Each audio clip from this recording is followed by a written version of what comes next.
since the start of June, your average is above 300. You've also hit 14 homers since the start of June. You hit 10 all of last season. You were a Gold Glove winner coming into this season, but what has been the difference offensively for you?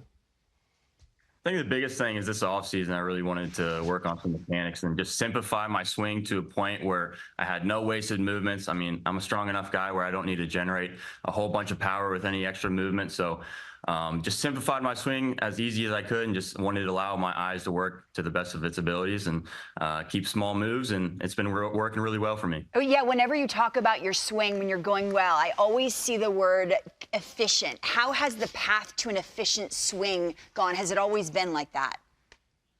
No, actually, I mean, last year, I was getting pretty exposed early on in my rookie season. So I knew I had to make some sort of swing changes and got with the right people and try to make my swing as simple as possible. And as you can see, I don't have much movement in my swing, but I'm a strong enough guy where I can still generate enough power where I want to be.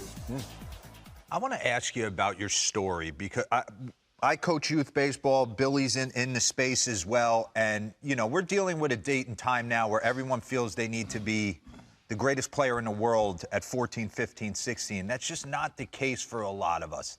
Your story, were you highly recruited? And then take me through the D2 journey. Yeah, absolutely not. I wasn't a high recruit at all. I had one D1 offer where I committed very early my junior year, and they gave me a week to commit or not, and I ended up committing. And then later on, my junior season and senior season, I started to develop a lot more. I was a late bloomer and decided to decommit and go to a school where I can really focus on baseball, and the coaching staff was going to allow me to be the player I wanted to. So I went to D2 Shepherd University in West Virginia, and you know, I'm a very proud Division II product, and I like being that kind of guy where kids can look at and be like, hey, I don't have to go to that big Division I program or the big SEC, ACC school to go continue my dream. Brenton, take me through your homecoming, playing back in D.C. And in that area and going bridge. But how did that feel? I mean, I had the good fortune of growing up in the Maryland area and actually playing there. But you coming back home, that had to be pretty special. Oh, man, that homer felt so good. Seeing all that purple in D.C. and all the cheers. I'm sure some of the Nationals players are like, what the heck's going on? Why is everyone cheering for this guy? But it's so special. I mean, all the friends, family that came out to see me and supporters, it means the world to me. Now, how about when you were a kid, you said you were wearing some jerseys around that ballpark. Zimmerman, right? Ian Desmond. I like that. So take me back to that, and why were those two guys kind of your favorites at the time? Man, I couldn't tell you, but I mean, just growing up, they were two of the guys I kind of gravitated towards. And one of my most memorable national games going to is the 2019 wild card game against the Brewers. That one was very special to be at. And I get to face Soto tonight, which is very cool. Maybe give him a signed jersey for me or something. But yeah, going to Nationals games growing up was a big core memory of mine. And to play in that stadium is super surreal for me. And now to see people wear your jerseys. Wow. Right? Yeah, it's crazy. It's awesome. Brenton, you play on a very difficult division. Dodgers, Diamondbacks, Padres, consistently good. You guys, where do you feel like your team and organization is right now?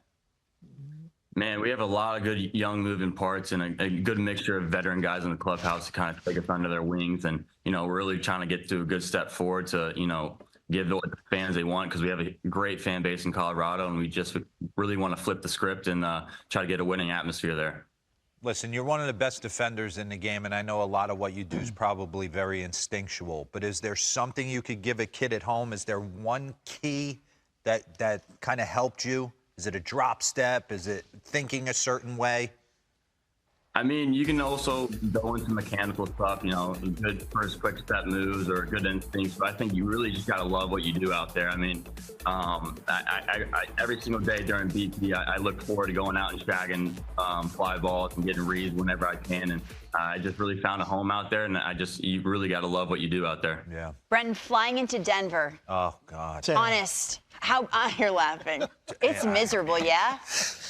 Yeah, in and out of Denver can be rough. It's funny. We have a couple of scared flyers on the team, and they're gripping the seat as far as they can. I was exposed to flying when I was young, so it doesn't bother me too much. My wife hates flying, so you know, it sucks for her because she's got to go in and out of Denver all the time. So we have a 3-year-old, so they can't be out there the whole time. But yeah, it sucks. But you know, it makes all the other flights seem seamless. I hold the sides Wait, like that's going to do something. exposed to flying, like more so than like just your generic weekday Well, flyer? I mean, I know some people like haven't flown until they get to high school or anything. Oh, like, okay. All right. You know, we took a lot of family vacations. We were younger, so I was used to flying. Tell your wife turbulenceforecast.com. It'll change your life in a bad way.